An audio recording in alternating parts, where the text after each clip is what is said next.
Morning നല്ല pleasant atmosphere ആയിരുന്നു. രാവിലെ ഞാൻ വാക്കിങ്ങിന് പോകാറുണ്ട്. അപ്പോൾ പാർക്കിൽ ഇങ്ങനെ ബെഡ് കണക്ക് പിങ്ക് കളറിലെ വൈറ്റ് കളറിലെ ഫ്ലവേഴ്സ് ഇങ്ങനെ നിറഞ്ഞ് കിടപ്പുണ്ട്.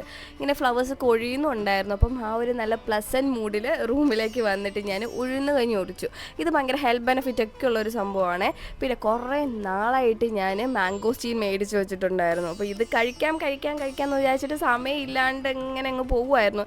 ഞാൻ റൂമിൽ വന്ന് ഇങ്ങനെ ഫുഡൊക്കെ കഴിക്കുന്നത് ഭയങ്കര കുറവായിരുന്നു. പുറത്തുനിന്നായിരുന്നു കുറേ നാളായിട്ട് ഫുഡൊക്കെ കഴിക്കുന്നത്. അപ്പോൾ എന്തായാലും ഇത് തീർത്തേക്കാന്ന് വിചാരിച്ചിട്ട് ഒറ്റ ഇരിപ്പിന് അങ്ങ് തീർത്തു.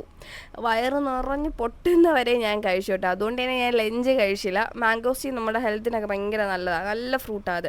പിന്നെ ഡിന്നറിന് ഞാൻ ചീസ് നാനാട്ടോ കഴിച്ചത്. നാനും ബട്ടർ ചിക്കനും ഒരു ഫേവറേറ്റ് കോംബോയാണ്. പക്ഷേ ബട്ടർ ചിക്കൻ്റെ ഗ്രേവി കഴിക്കാനാട്ടോ ഇഷ്ടം. എനിക്ക് എൻ്റെ ഇവിടെയുള്ള ചിക്കൻ്റെ പീസസ് ഇപ്പോൾ എനിക്ക് അങ്ങോട്ട് പിടിക്കുന്നില്ല. കുറേ നാളായിട്ട് എനിക്ക് ചിക്കൻ അങ്ങോട്ട് കഴിക്കാൻ തോന്നാത്തൊരു മൂഡാണ്. പീസയൊക്കെ കഴിക്കുമ്പോൾ കിട്ടുന്നൊരു ഫീലാട്ടോ എനിക്കിത് കഴിക്കുമ്പോൾ. ചീസൊക്കെ ഇങ്ങനെ വലിഞ്ഞ് വരുന്നുണ്ട്.